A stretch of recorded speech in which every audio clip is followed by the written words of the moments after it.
On vient d'arriver et on commence directement. Je vous mens pas, quand vous pouvez le voir, on a passé une des pires nuits de notre vie. C'était compliqué, mais on est arrivé. Et on est avec notre guide, Mohamed. Mohamed, salut. Et là, on commence la journée par une balade. Une balade sur le plus long fleuve du monde, le Nil.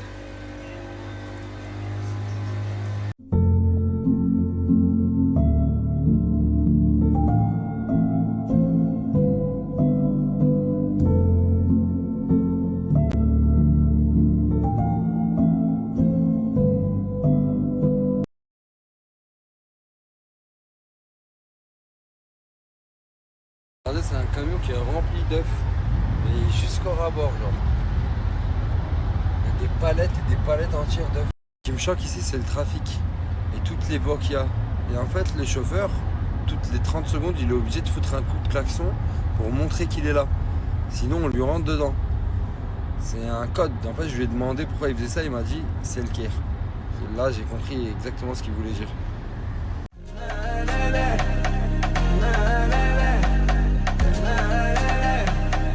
En fait, ce qu'il vient de m'expliquer Mohamed, c'est que pour les momifications, il faisait ça pour qu'après la mort, il puisse revenir de l'au-delà et retrouver un corps ici-bas sur Terre. C'est ça? Le corps de la personne, oui, c'est ça. Et il faisait ça avec des huiles essentielles? Non, avec les produits, il y a beaucoup de matériaux, bien sûr. Il y en a beaucoup. Et ça, c'était à combien de temps? 75 jours maximum pour momifier le corps. Ok. Maximum. Momifier le corps. Et jusqu'à aujourd'hui, on ne sait pas encore comment ils ont fait pour non, faire. personne ne le sait. C'est pas nous, c'est personne. Ok. La première tombe dans l'histoire égyptienne, celle-ci, on dit la tombe de Mastaba. Mastaba, c'est un mot arabe. Mastaba. Un mot arabe. C'est par rapport à la forme. On a un ami qui s'appelle Masta. Alors, c'est la même chose, Masta. On peut dire maintenant. Mais la plus impressionnante, c'est le Mastaba où la tombe, elle a un puits. Le puits, ça se sculpté dans la roche, vraiment, avec une cachette en bas, pour la momie, là. Donc, le puits complètement dans la roche, parfois 25, plus de 25 mètres profond. Et le mastaba ou la tombe, là, avec des pièces, on dit des chambres aux pièces, pour stocker les objets de la personne. Tout ce qu'elle avait dans la vie, elle le garde avec lui. Elle n'avait pas d'héritage. Incroyable. Elle ne le garde pas pour ses enfants, non, ça elle garde avec lui. Tout ce qu'elle avait, même les... Donc c'était des radars à l'époque.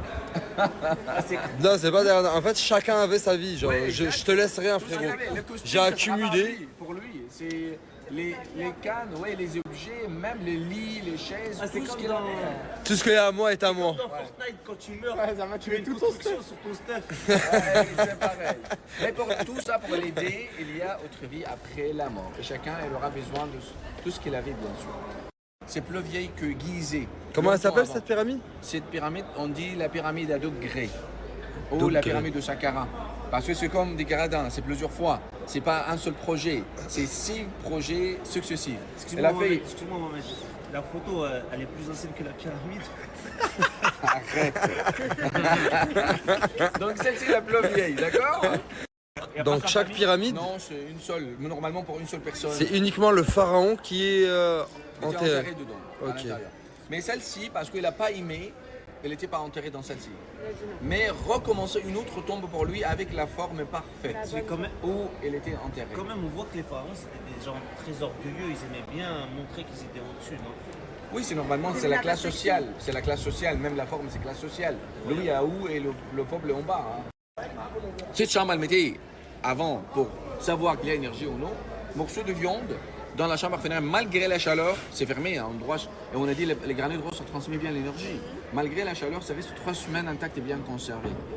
Donc ils disent, pour repeuplement, cette pyramide, c'est pas une tombe comme les autres, ça reste toujours mystérieuse parce qu'ils croient que cette pyramide était centrale, énergétique et énergique à l'époque pharaonique, il y a milliers d'années. Ça veut dire qu'ils pensent Donc- que cette centrale énergétique pouvait produire de l'énergie à l'époque. À l'époque pharaonique. Mais Si on a pharaonique. posé la même question pour la vallée des rois, si vous allez aller à la vallée des rois, les tombes là, c'est 80-90 mètres profond dans la roche, tout est coloré, les représentations, peintures, les couleurs très vives, impressionnant. Elle disait avant par les bougies par exemple, mais c'est pas possible. Il n'y a L'huile, pas d'oxygène. impossible. Miroir, pas de 3 mètres. Mais après, c'est comment elles arrivent 90 mètres profond dans la roche, montagne, pour décorer et pour tout ça. Donc elles disent, qu'elle avait une technologie pareille comme l'électricité chez nous maintenant. Ouais, Mais c'était le monsieur- l'équivalent de l'électricité à l'époque. À l'époque. Le monsieur qui a trouvé ça avec les pyramides d'Orion, 4500 ans, comment il arrive à faire ça C'est-à-dire que les 3 pyramides étaient alignées avec la constellation d'Orion. d'Orion, les 3 étoiles principales. Mais comment ils ont fait ça, Mohamed? Comment ils... 4500 ans. C'était les pyramides qui C'est pas étaient là que- avant ou les étoiles? C'est toi, ah bon. Alors, en plus, regardez la symétrie sur le site. Il n'y a pas rien hasard sur le site. Regardez le sphinx avec les pyramides. Tout est parfaitement aligné. Exactement. Donc il n'y a rien hasard. Si on a Là, le dit sphinx, Il n'y a aucun hasard. à la sortie, aucun hasard. Exactement. que des- Mais c'est ça qui est mystérieux, c'est comment ils ont réussi à faire ça des milliers d'années en arrière. Maintenant, on peut dire qu'on est moins qu'à l'époque. Notre connaissance ou nos connaissances, beaucoup moins. Ok. On a régressé dans la connaissance par rapport à ce qui se faisait avant. Autour de la grande pyramide, ils ont trouvé 5 barques qu'on a parlé. Les barques, elles étaient pour aller dans l'au-delà après la mort. C'est en cèdre et ça, dans des fossés autour uniquement de la grande, deux aux États-Unis et 2 autres en Allemagne. Et les barques pour aller dans l'au-delà après la mort. C'est rien à voir, on a dit, avec la vie, non, c'est pour l'au-delà après la mort. C'est en cèdre et complètement, elle était trouvée intacte. La description là, les outils, regarde. Pour tailler les blocs. Ça, Même c'était la pour balance, tailler c'est les les règles. blocs. Oui, les balances, c'est les règles. Ils avaient des balances, des règles, carrément. Ça, c'est des réels outils d'à l'époque. Comptez les blocs alors, on va voir là.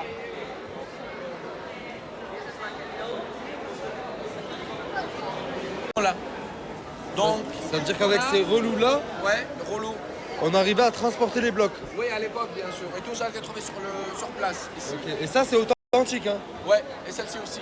Et même les cordes là. Même les cordes. Ah ouais, quand même.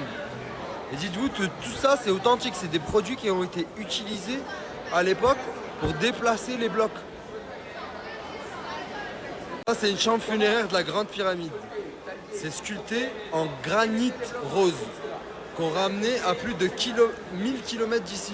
Et dites-vous que chaque bloc là faisait 150 tonnes. Genre chacun de ces blocs faisait 150 tonnes.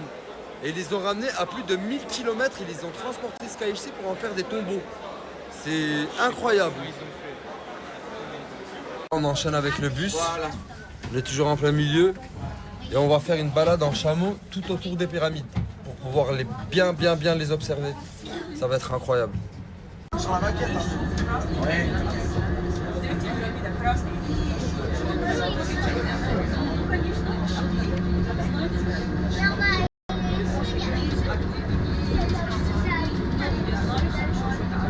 Notre guide, je suis désolé, mais il a trop la classe.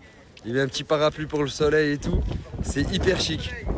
Tu n'aimes pas le soleil? Moi, j'adore le soleil. J'aime bronzer, Mohamed. Je fais des UV, mon frère.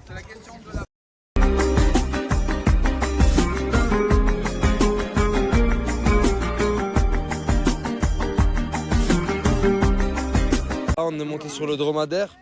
Mais ils m'ont dit que ce qui était important, c'est pas la balade sur le dromadaire. Genre, c'est pas le fait d'être sur le dromadaire. C'est vraiment de pouvoir observer durant la balade toutes les pyramides. Et regardez-moi qui est sur un dromadaire. Un dromadaire sur un dromadaire. Non. Pas du tout, le mien il est beaucoup plus gang. Non, t'inquiète, ça va bien se passer. Je te jure, ça va bien se passer. N'aie pas peur, je lui ai dit en plus, je l'ai déjà prévenu que t'étais enceinte et tout, il m'a dit ça craint rien du tout. T'es belle comme ça avec la vue. Attends, je vais te prendre en photo. يا طبطب ودلع يا يقول انا اتغيرت عليه انا زعل اولع. Max, lui, il a une muselière derrière. C'est-à-dire, il peut pas me croquer. Mais le mien, il en a pas. C'est-à-dire que Bilou, il est dans la merde. Oh, Bilou, reste tes fesses, mon frère. Si tu sens un petit croc, c'est que c'est la merde. Like MJ, I can't believe today was a good day.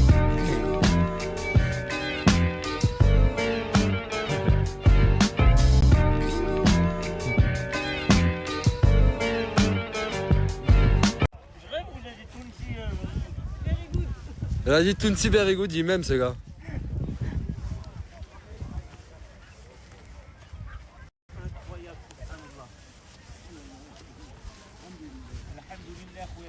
J'ai l'impression d'être un de ces bédouins d'à l'époque. Je retrouve mes racines. Le problème là, c'est que c'est vu sur les pyramides, mais vu aussi sur le Caire derrière. Il y a toute la grande ville. C'est immense. Et là, c'est le désert. C'est vraiment le croisement des mondes. Le croisement du monde ancien, du monde nouveau, de la nature. C'est chargé d'histoire. En fait, ici, ça pue l'histoire. C'est passé tellement de choses.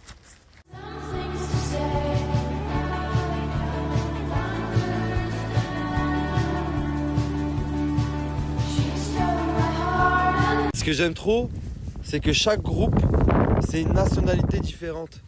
Mais on est tous venus pour la même chose, pour l'histoire. Et je trouve ça magnifique. Et je me suis rendu compte même d'une autre chose. Je suis sûr que je suis un descendant de cette civilisation. Je sais pas pourquoi. Il y a beaucoup trop de similitudes entre moi et eux. Ouais, Anis. Vaut mieux faire l'amour que la guerre.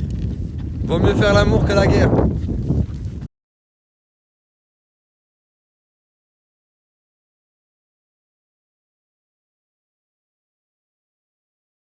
Je sais pas si vous vous rendez compte, mais c'est vraiment immense. C'est immense et magnifique. Regardez comment les êtres humains ils sont tout petits par rapport à la grandeur de la pyramide. Wesh. Là par contre, c'est réellement les choses sérieuses. Celle-là, c'est la pyramide de Khufu. Les Grecs l'ont appelée Khéops. Et c'est celle-là, et uniquement celle-là, qui fait partie des 7 merveilles du monde. C'est incroyable. Et dites-vous que dans celle-là, il y a une entrée, il y a une réelle entrée, mais encore au jour d'aujourd'hui, on n'arrive pas à en comprendre le mécanisme. On ne sait pas comment rentrer et personne n'ose rentrer parce que tout le monde a peur de plus jamais ressortir. C'est-à-dire ils ont créé une autre entrée artificielle avec des petits escaliers et tout, je vais vous montrer. Mais elle est impressionnante. Là, on est en train de monter les pyramides. Mais je sais pas pourquoi ils montent comme ça. Eh mec, il y a des escaliers, monte les escaliers. Frérot, c'est plus naturel de monter par là que par les escaliers, frérot. Mais est-ce que, je voulais te poser une question. Ouais. T'as fait un BBL, mon ref? Non mais vraiment, parce que là, comment... Même le chameau, il a pas supporté BBL, frérot. Je te jure, il était pas bien. Bon, on dirait pas, mais les blocs, ils sont immenses. Genre vraiment, hein. D'en bas, on dirait qu'ils sont tout petits. Mais là, quand tu... Ça, c'est un seul bloc, par exemple. Ça, c'est un seul bloc. Et tu sais que j'arrive Là, pas tout à croire- pareil. J'arrive pas à croire que c'est fait à la main. Mais en plus, ils les ont ramenés d'endroits très lointains. Genre, ils ont transporté tous ces blocs et ils ont monté tous ces blocs un par un pour en faire une pyramide. Maintenant, entre toi et moi, est-ce que tu penses vraiment que c'est des humains qui l'ont fait ou t'es dans cette théorie, frérot? En fait, il y a des théories qui disent c'est des extraterrestres, il y a des théories qui disent Starfall c'est des anges. Moi, je pense pas. Je suis musulman, frérot, je pense que c'est des êtres humains qui ont fait ça. Ok. Ah, parce que je sais que t'es souvent dans la théorie du complot, frérot, donc je me dis peut-être que... C'est un rêve, hein. Les gars, je vous mens pas. Wallah, l'adem, je réalise un rêve. Je suis super content. J'ai marché sur les pyramides et je trouve ça incroyable. Le nombre de personnes, historiquement parlant, importantes, qui ont marché sur ces pyramides. Et aujourd'hui, j'en suis parti. Moi, un membre de la team Nasdaq. C'est chaud quand même.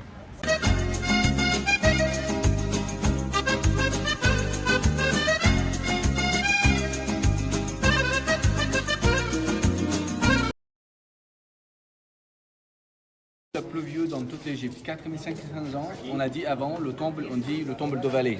Et le tombe de Vallée, c'est le tombe de la momification. Ici, le pharaon, il était momifié dans 75 jours. Donc, il y a la chambre de la momification déjà là, mais fermée depuis la découverte. Ok. Le tombe, le granit rose. Le plancher en albâtre. L'albâtre, c'est une bière noble à l'époque, comme la bière, comme on dit l'albâtre. Comme la bière européenne, on dit quoi? Le marbre. Le marbre. Le marbre. Mais c'est une bière locale. Ah, c'est et comme le couverte marbre. de calcaire. La façon de faire ça, c'est incroyable parce que 16 colonnes représentent les 16 organes de l'être humain. Tout est aligné. Si je fais un coup d'œil, cette direction, celle-là, tout est aligné. 4500 ans. En fait, je vous explique, les gars. Ça, c'est le Sphinx. Je voulais le voir particulièrement parce qu'il y a une grande histoire. En fait, il y en a beaucoup qui disent qu'avant l'arrivée de Napoléon, quand il a fait la bataille contre les Mamelouks, ceux qui dirigeaient l'Égypte, il avait un nez. Et après Napoléon, il n'a plus eu de nez.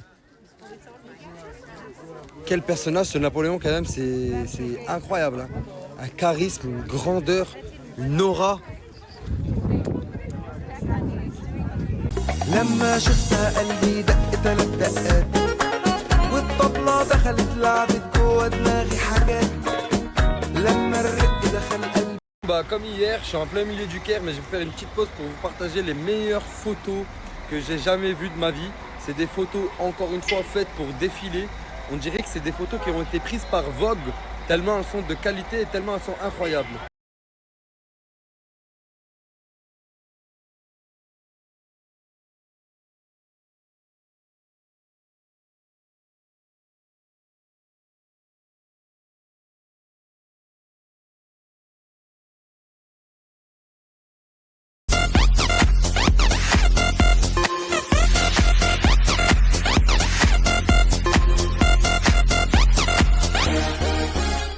Pour la suite, Mohamed nous a ramené dans un endroit où il y a des senteurs. C'est des senteurs, c'est des huiles essentielles concoctées directement ici dans le magasin. Ils vont nous faire sentir tout un tas de parfums et si on kiffe, ben on va en prendre quelques-uns. En tout cas, l'expérience a l'air intéressante. Ils nous ont donné un petit formulaire et on va tester des essences typiques égyptiennes. Là, je vais composer en fait mon propre parfum. Mais regardez, il y a plein de trucs, genre Papyrus, Nefertiti, Ramsès II, Isis, Mongo. Là, c'est pas Madame, c'est Queen of Egypt. Après, je vais faire sentir. Queen of Egypt. Ça, c'est Queen of Egypt. Non, j'aime bien, moi. Moi, j'aime bien. Ouais, arrête de dire il pue et tout, frère, c'est gênant. Ouais, bah retiens-toi la prochaine fois, cousin. Là, c'est trop gênant. On va les mettre mal. Plus ça sèche et plus. Et ouais, et en plus, t'as vu de ma mère, plus ça sèche, plus de vrai. Regarde, alors sèche-toi. Pour les hommes, on a Alibaba et pas avec les 40. Regelhausen. Regelhausen, hein? C'est bien, hein? Ça sent le Ça, c'est Alibaba. Ça me fait penser à beaucoup de parfums que j'ai eu. Ah ouais? Ça, c'est Tata Farida? Bismillah. يقول لك هذا بالضربه بسرعه. Ça rentre, je sais Eh ouais, ça rentre dans la gorge. Oh, c'est de la menthe forte. Ouais, ça va rentrer dans la gorge. Ah, ça va déboucher le nez, j'ai l'impression. Ah, je peux ressentir Tata. Ah, je suis vide. Ok. On n'a pas encore pris. Gros, ça rentre dans le nez. Ok, tu veux encore? Ça y est, on a pas de problème de bouchage de nez. Est-ce que j'ai plus de problème de crotte de nez maintenant? Ah, mais il y en a pas. Je crois que c'est ça qu'il me fallait. Et on dépasse pas 3 gouttes. On va J'ai prendre plus de crotte de nez. échantillons. Ça en mettra tous les jours avant chaque story. Bronchite, asthmatique, même pour les saunas, les hammams et tout. C'est des huiles essentielles. Respire, respire, Ça me rappelle respire. quand on était au sauna. T'as demandé qui avant tout le monde? Anis, Anis. Pourquoi? Parce qu'il fait n'importe quoi depuis tout à l'heure. Exactement. Hein. Mais non, mais quoi. là, je suis sage en ce moment. C'est vraiment. Hein. Il fait que crier. Inquiète tout le temps. Il me fait inquiéter. J'ai rien compris. Il te connaît depuis à peine 4 heures et il s'inquiète déjà pour toi parce que tu cries tout le temps. Y'a les condés au hajar, Baxel comme au Salah. Du genre à faire des faces, toi t'es bizarre, allez va là-bas. Les types n'ont rien à perdre, t'envoies direct au Valhalla. J'navigue avec mes pirates, minimum 24 carats. J'tourne en ville et j'livre un maximum de caramel. Au pire j't'envoie un petit en vélib qui t'en ramène. J'veux une retraite de cigare avec cigare au Panama. Pour Merci Hussein. Hussein.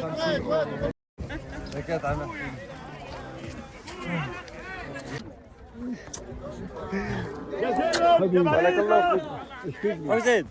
Hussein. Okay. Smile for the camera. Okay. Attendez. Le meilleur guide Excuse me. qu'on a eu. Don't tell anybody. Non, non, non.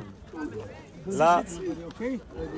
If you tell him properly, you kill me. You kill me.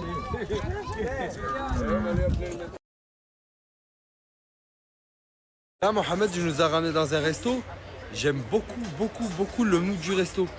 Franchement, c'est super cosy. J'aime bien. Et là, on fait un tour. On va voir ce qui se passe. J'arrive, Mohamed. On a faim? On a faim. Allez, vamos. On peut faire une photo tout de suite Ouais, bien sûr. avec ta femme. Allez, viens, Sabrina, on fait la photo. Merci. De rien, avec plaisir. Là, on mange. Là, Mohamed, c'est bon, on peut manger, mon frère. Ce qui est beau dans le resto, c'est que c'est vu sur les pyramides. Bon, il y a un bâtiment en construction qui gêne un peu la vue, mais dans le fond, on aperçoit les pyramides. Je trouve ça cool. Maintenant, on enchaîne directement par le plus grand musée qui parle de civilisation égyptienne. C'est juste en face des pyramides. Il est nouveau, ils l'ont ouvert en 2025 et apparemment c'est un musée qui est immense et qui est très riche en termes de trouvailles historiques. Là, on va visiter ensemble. J'ai hâte de voir les œuvres d'art.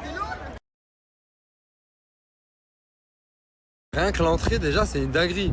J'aime trop l'entrée. Mais t'en as pas marre de faire l'enfant, il y a de l'eau, tu vas te mouiller de partout. Après tu vas tomber malade.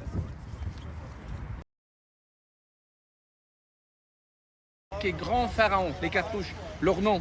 C'est les 25 grands pharaons? Et répété, bien sûr. Ok. Sénéfrou, c'est en bas, Khéops, c'est la deuxième, etc. Le plus intéressant là, c'est le Sémou là, qui représente l'Égypte de tout le temps.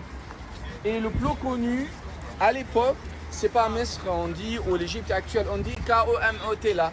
Kemet. Kemet. C'est le premier nom de l'Égypte à Ok, l'époque pharaonique. c'est-à-dire le premier nom de l'Égypte c'était Exact. Kemet. Kemet, ça veut dire la terre noire.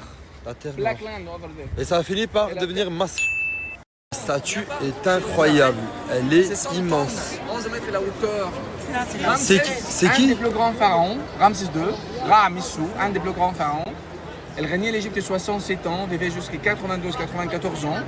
Elle avait 45 épouses Et il m'a dit quoi? et Il m'a dit 200 enfants, 110 filles bien sûr. Et il m'a dit quoi? Il m'a dit Ramsès c'est son modèle, il Bien veut sûr. 45 meufs comme lui. Oh là là, Mohamed, wesh. Et puis ici, à la fille, il y a un homme célibataire ici.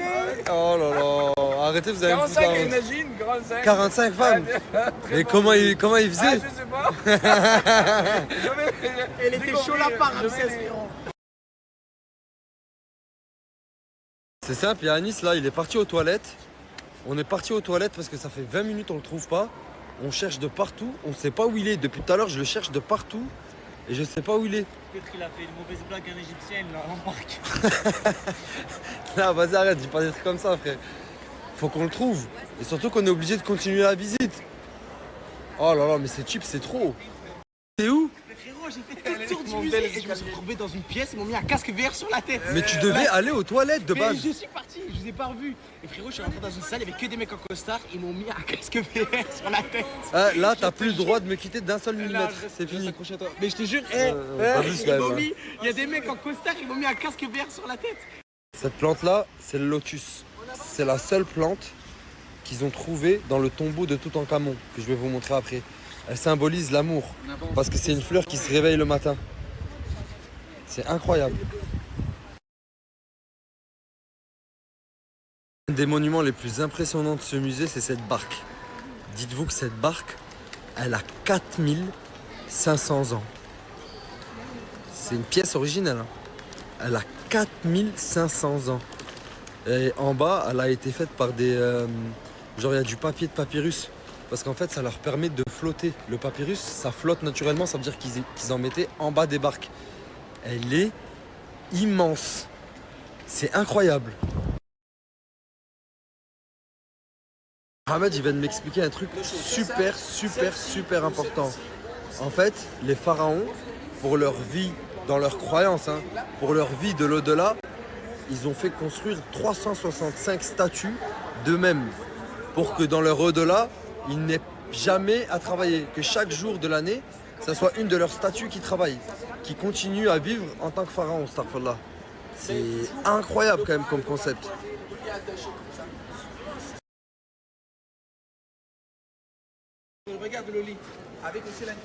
C'est la première tombe qu'on a trouvée intacte.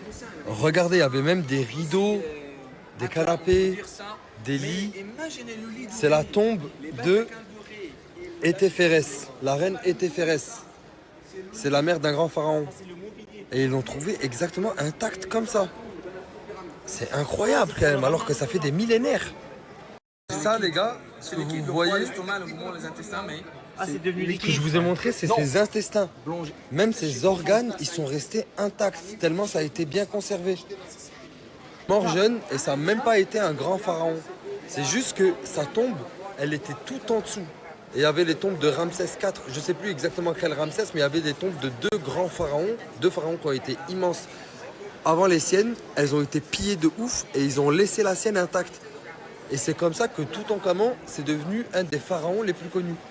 Et tout ce que vous voyez là, les statuettes, les bagues, jusqu'à tout au fond là-bas. On a retrouvé tout ça dans sa tombe, alors que c'était une petite tombe par rapport aux autres qui ont été pillés. Oh, c'est fascinant. En fait, le gars, c'est devenu le plus connu d'entre tous parce que c'était le moins bon, on va pas dire le moins bon, mais celui qui a le moins réalisé de choses. C'est-à-dire celui qui avait la plus petite tombe et que personne n'allait piller la sienne, mais plus celle des pharaons plus connus. C'est incroyable.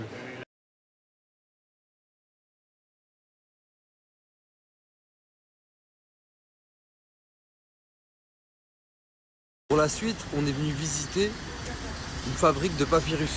C'est une fabrique de papyrus et en fait, le papyrus, c'est le premier papier qui a été inventé dans l'histoire. Et je pense que ça va être incroyable dedans.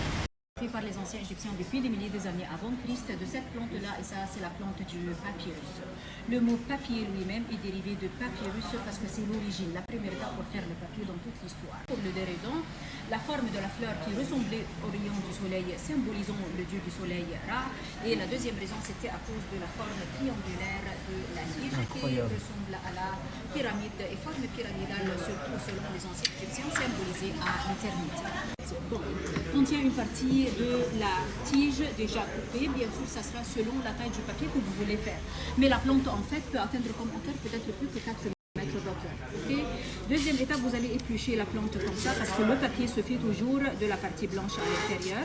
Mais l'écorce aussi. C'est blanc à l'intérieur. Ah, c'est hyper blanc. Mais l'écorce était très bénéfique, comme je vous le montre, parce qu'elle était en même temps très flexible, souple, mais aussi très dure et résistante. C'était utilisé bien pour faire, attention, ces tranchants des côtés. Oui, vous pouvez, mais je vous donne les précautions. Ça coupe là? Oui, des côtés Oh. laissés. Okay? Oh, ça coupe de fou. Okay? C'était utilisé pour faire les sandales, les chapeaux, les cordes, si tu veux essayer. Hein. Mais il s'est déjà fait mort par un cheval. T'es mangé par qui, madame? Les animaux. C'est bon, tu peux le manger. Ouais, tu peux. C'est dangereux ce qu'il fait là. Laissez-le essayer. On voit un bout. Laissez-le être comme une surprise pour lui. Alors? Ah, ça fait sa mère. En tout cas, c'était par hasard découvert l'idée pour faire le papier de la plante. C'est un tissage et on aura alors les lamelles une fois horizontales, l'autre ça sera vertical, côte à côte et d'une manière chevauchée et ainsi de suite. On continue à suivre avec la même forme jusqu'à la fin du papier nous sommes en train de faire. Et puis ça se couvre avec la seconde pièce et tissu était en particulier lin au coton pour bien absorber l'eau bien sûr et finalement tous seront sous presse.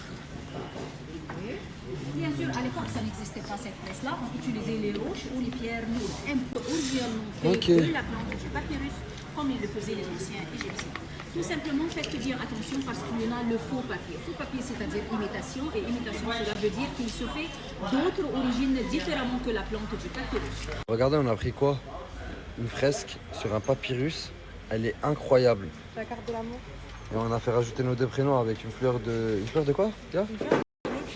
Une fleur de lotus qui symbolise l'amour éternel entre nos deux prénoms. On va le mettre dans la chambre, je le trouve incroyable. Et encore, vous allez voir, je vais vous le montrer pendant la nuit, il est fluorescent, il dégage un truc de malade mental. Mohamed, merci beaucoup mon frère. Je voulais te dire, t'es le meilleur guide que j'ai rencontré de ma vie. Je te jure, t'étais trop intéressant. Tu nous as trop bien expliqué, il nous a trop bien fait visiter. C'est un homme, un vrai. Si vous voulez un guide, demandez toujours Mohamed. C'est un vrai guide Zizir. Merci bien. Merci beaucoup. Très très respectueux. À la prochaine. À la prochaine, Inch'Allah. Mohamed, Mon frère. bon retour. Merci beaucoup. Tu vas nous ajouter Mohamed. Ajoutez-le. 45 arrête. Que les gens qui se soulèvent avec les monuments, les visites, les pyramides, tous ceux qui n'étaient pas intéressés, mais en fait, c'était un rêve. Je voulais vivre mon rêve et depuis tout à l'heure avec l'équipe on en a parlé, on a passé une journée de malade. On a fait un débrief entre nous, on s'est vraiment rendu compte que c'était une journée de malade. Mais là on est KO. 20 minutes de pause, je vais essayer de prendre un petit café. Je vais essayer de dormir les 2 dernières heures histoire d'arriver un peu en forme à la villa. Mais là on est mort. Franchement je vous dis la vérité, moi personnellement je suis KO. Bilal, où on va, il fait toujours une petite pause pour faire sa petite prière. Je trouve ça beau. Machallah, je trouve ça magnifique.